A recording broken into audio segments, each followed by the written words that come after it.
You know, I really feel like I've been betraying my morals lately. Look at this, 3 videos in the span of 30 days. Maybe I am a content creator. What's next, to start one-tricking in League?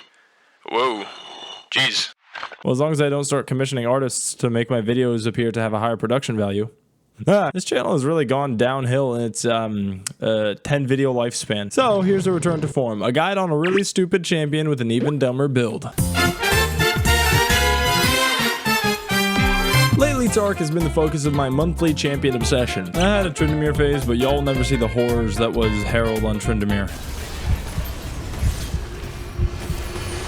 I find Tark way more interesting anyway. If you want to know why, then go watch my last video. And if you don't want to do that, here's that whole segment in 1 second. That all being said, I didn't really go into depth with him very much, mostly because I hadn't expanded on the idea of playing Tark in many different roles. But after doing so, I've realized Tark is the most hidden gem champion. There's gonna be a lot of those jokes. I figure since I'm making 3 videos within a month, I ought to try out some other content creator habits and gimmicks to see if I'm really cut out for it. So repetitive, non-funny jokes is gonna be a big part of that. Now, if you don't understand Tark, I'm gonna explain him real quick, but to understand Taric, you need to understand League. So if you want to know everything there is to know about League of Legends, click this button up here. And if you want to know everything there is to know about childbirth, click right here. Taric's Q is called Starlight Touch. Whenever you use it, you touch yourself and everyone around you, healing for a bit of health. It's also one of the few abilities League will lock you out from using on certain characters. Also, the longer you let it be on cooldown, the more charges it gets, which makes the next time you touch someone, heal them for a lot more. His W, called Bastion, which I think needs a nerf, gives a shield to himself and an ally, as well as a passive % of the armor he has. But the really cool part is when Tark uses this on another champion, he links himself to that champion, making it so whenever you Starlight touch yourself with your Q, they touch themselves as well, and everyone around them. Now, his E is the real star of the show,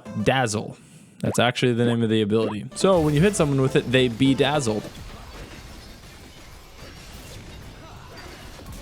Shut up. Then his ult, Cosmic Radiance, is like an AoE Kale ult. And if you don't know what a Kale ult is, it's basically like Calico's ult in Deadlock. And if you don't know what that is, it's basically like the Black King bar active in Dota 2. And if you don't know what Dota 2 is, you're a lucky man. Hey. His ult makes you invincible. All of this would be pretty underwhelming if it weren't for his weapon named Bravado. Bravado is a... honestly, dude, I don't know. I read his wiki and it talks about the name of his weapon and where he got his powers and mentions Garen like 7 times, but never says where he got this weapon or what the hell it is. But it doesn't matter. I'm just gonna call it a shillelagh. Whenever he casts his next 2 auto attacks with his shillelagh, have a 100% attack speed increase and deal extra magic damage scaling with armor, and reduces all other basic ability cooldowns by 1 to 2 seconds depending on ability haste, except for his Q, in which case it just gives you 1 charge per auto attack. This makes him a nice tanky support with good utility and a bit of healing on the side for his ADC if you're a complacent sheep that just looks at the recommended items tab as gospel. But if you think for yourself, then you'll discover Tark has much more to offer in the other lanes. So here's how you should actually play Tark, starting with support. The game will tell you to build Locket of the Iron Solaria. No. That item sucks. What's it actually do? A 200 health shield? Yeah, how about a 2000 health heal with 1000 damage to boot? Echoes of Helia, the 4th most broken item on Taric. Echoes is literally the perfect item for him, and for some reason no one builds it. When you have Echoes, it makes it so that when you hit an enemy champion, your next shield or heal on an allied champion heals for an extra 65, and deals 50 damage to nearby enemy champion, stacking up to twice. So if you hit someone twice, then you heal an extra 130 health, scaling with heal and shield power, and deal 100 extra damage. Man, if only there was a champion whose whole kit was built around hitting someone twice and then healing. Wait a minute. I want you to watch this clip and tell me Echoes of Helia isn't one of the most busted items when it's on Taric. It turns me and Pantheon into a literal 2v5 machine. Keep in mind, at this point my Q is level 1, so it can only heal for 35 max. So every other healing you're seeing is purely Echoes of Helia. This was the first fight in this round that I had Echoes of Helia, and here are the results after that fight. After that, you're going to build the 3rd best item in the game for Taric, Catalyst of Aeons, the doohickey that builds into Roa. You don't even really want Roa, you just want the passive. 25% of the mana you spend converts into health, and 10% of the damage you take converts into mana. Tark's Q costs 60 mana. 25% of 60 is 15. When your heal restores 35 health, a 15 health increase is the same as buying a 23% heal and shield power item. And if that alone ain't worth 1300 gold, then you know what? Make it so that all your abilities heal for 15 health. And you know what? Add 300 HP, 375 mana, and screw it, another passive that keeps your mana filled. Congrats, you have the best item in the game for Taric. Now, because Catalyst only heals you from the mana you spend, spend, it actually doesn't say that it heals you until your Q's animation is over. And because the heal is less than 20, it won't say it healed you at all unless you look at your health bar. By this point, you'll get your support item, and I recommend Bloodsong because you'll be able to take advantage of the Spellblade's damage so much. But if you're a coward, you can go for the rip-off Shattered Crown effect. Next, you're going Ardent Sensor. You'll benefit a lot from the attack speed and on hit, and so will your ADC, probably. Next is Dawn Core. Then you're going for Moonstone Renewer. If you don't know, Moonstone Renewer splits your heals and shields on allies to other allies, but it can stack on itself. So if you heal a bunch of allies with one ability, then all of the split heals go to other allies and stack on each other, taking a normal Tark Q from this to this. Also, you'll have to sell Catalyst for Moonstone. This far in the game, the plus 15 health doesn't really matter. This is by far the better Tark build. I don't know why the game doesn't recommend it. Maybe it's just because Tark is so unbelievably slept on, no one really knows how to play him. Or maybe everyone's just put off by his Japanese death sound effect.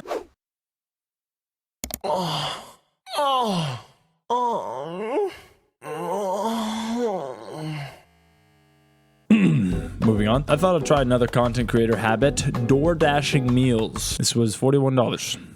It's not even all here. 5 stars. Okay, mid Taric. I didn't say before, but all of these roles are going to have the same rune summoner spells and boots, unless you're good at using Hex Flash and willing to sacrifice a lot of mana, in which case you'll go Hex Flash and Jack of all trades. Mid is my second favorite role to play as Tark because it's very straightforward. You get your tier and get to lane and just farm until your jungler comes, in which case you get a free kill, unless you fight a ranged mid laner. That's the worst lane. You get your minion kills where you can get them, and pray under tower for a gank when you can't. As for the items, you're really going for a AP focused build. Nashor's Tooth for attack speed and extra damage, Proto Built for hitting your E in unsuspecting ways, Archangel Staff, Flicker Blade, and Cosmic Drive. Now, before you report yourself for even thinking about playing this build, you should know with this much ability haste and Flicker Blade, Tark has an infinite stun, and it can happen as early as 2 items, but more on that later. This is the Mage Taric build. His heals are big, his damage is bigger, and his stun is the biggest. And if you can get Flame Soul map with all the little fire emblems that give infinite ability haste, your stun will be infinite even if they have tenacity. Or Hextech Drakes, those are also your friend. Just make sure the enemy doesn't get Chemtech Drakes, because that will give them tenacity. Now, you're obviously very squishy, but not as much as people think. They see your health bar, but they don't realize that with your heal, you can out-sustain even a Mundo in a 1v1. Speaking of 1v1s, fake internet hatred towards 2 people is also a super popular thing for content creators to push engagement. Fuck you, Harold. You piece of shit, bro. Hey, brother, I'm gonna ruin your career. I'm gonna ruin your career, by the way. So I'm gonna do some of that. Fuck you, Harold. Anyway, top Taric. The build is pretty situational. Depends on what you're against. If you're against AP, go Trinity into Wit's End into Flicker. If it's AD, you go Frozen Gauntlet into Frozen Heart into Frozen Mallet. Alright. Frozen Heart into Flicker Blade. Then the last 2 items are whatever you want, as long as they have enough attack speed and or ability haste for you to hit the infinite stun. For the most part, top is the most boring because you'll never get any ganks and probably run out of mana before killing most tanks, but building Trinity Force on Tark does crazy damage and is very fun to play as. The hardest part about this build is actually getting into a game because all of this recording is done in ranked. I should have kept a counter for how many people dodged when I locked in Tark top, but whenever I did well, they always sung my praises, and if I did slightly less than carrying, they would insult me a lot. Needless to say, I'm chat banned until the 28th of November. However, because top is such a slow lane, playing it gave me time to think about the next YouTuber gimmick, starting a trend. You know, what's the point of being an influencer if you can't influence the masses to follow your lead implicitly? However, the only thing I know about trends is that they should be very stupid, repetitive, and they should be very easy to steal, or copy, however you want to say it. So this is what I came up with.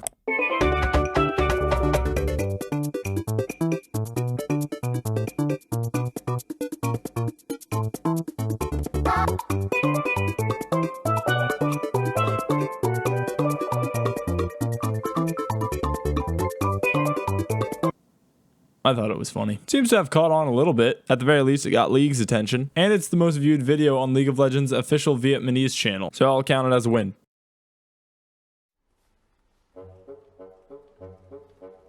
Now finally, the peak of Tark gameplay, Jungle Tark. All the other roles are good for some swift play or impressing your friends in ranked flex, but this is what you take to solo queue. I can't tell you how many people dodge when they see you hover Jungle Taric, but we must forgive them, for they know not what they do. They don't know that at level 1, Tark beats every single champion in the game, including Darius, Warwick, and Trundle. If you're so inclined, you can just go fight the enemy jungler. Even as support sometimes, I just run to the blue and cause a ruckus. Some of you may have pointed out that to do any damage as Tark, you must consume tons of mana, and that's a very legitimate concern for people that are good at being stupid. With blue buff and jungle item at level 2, Taric regens 20 mana a second. Your mana will be fine. I think jungle is the most fun because you don't need to build a mana item. You can go Frozen Gauntlet straight into Wit's End and you become a beefy, well-rounded tank assassin.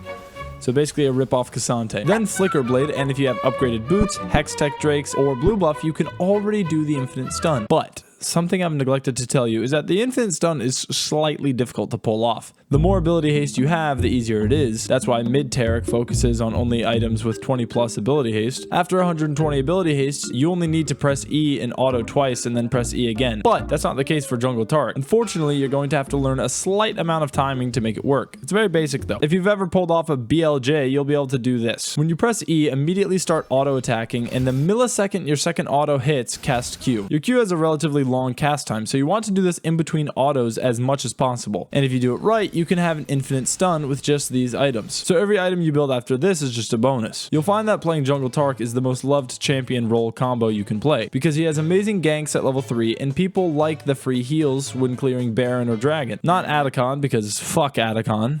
Me and all my homies don't rotate for Atacon. It really actually does nothing. But on any other objective, your team will remain full health because to do damage, you have to AoE heal. You'll get flamed in the pregame, but once people see the ganks, they'll clam up. Speaking of clams, for the next content creator gimmick, I thought about doing card pack openings. I know how much the people love gambling, including I. And I recently went to a Riot Games invite-only party because I'm so unbelievably famous. And because Solar Baka took pity on me and brought me as his +1. And Riot Games gave me a goodie bag containing 2 of their card packs for their new game. They're so rare, in fact, that they say not for sale on the back. So let's just open them and see what we got. Just got to break the seal and ruin a pack, a rare pack.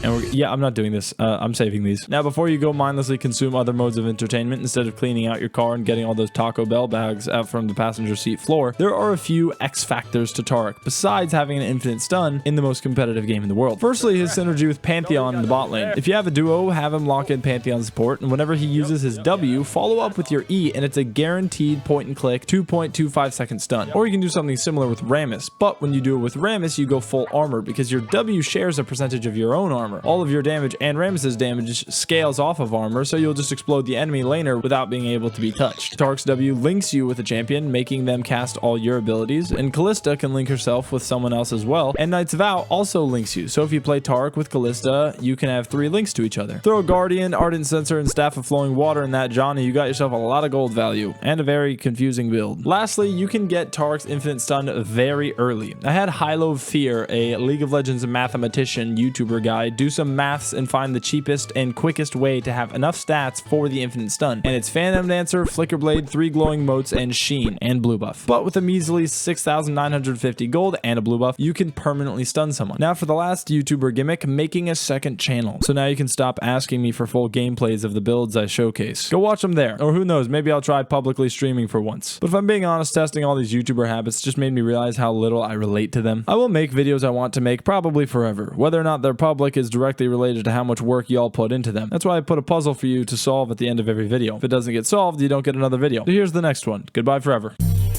Why are you farming the jungle when you got a full wave? What you doing there? I just killed the wave. Talking about. It's a full wave. I just took it. Who is trying to surrender here?